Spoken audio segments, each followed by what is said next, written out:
உங்க அடி ஏத்தி விடுங்க.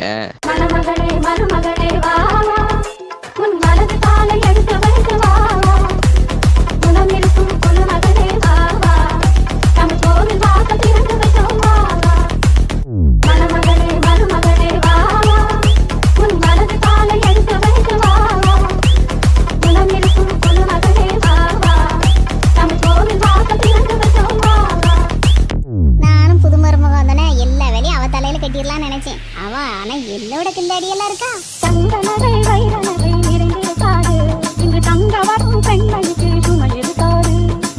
பொங்கி வரும் புன்னகைக்கு குறைவிருக்காது. அது பொருள் நாம் காத்திருந்தால் மதி எடுக்காது. மருமகளே வா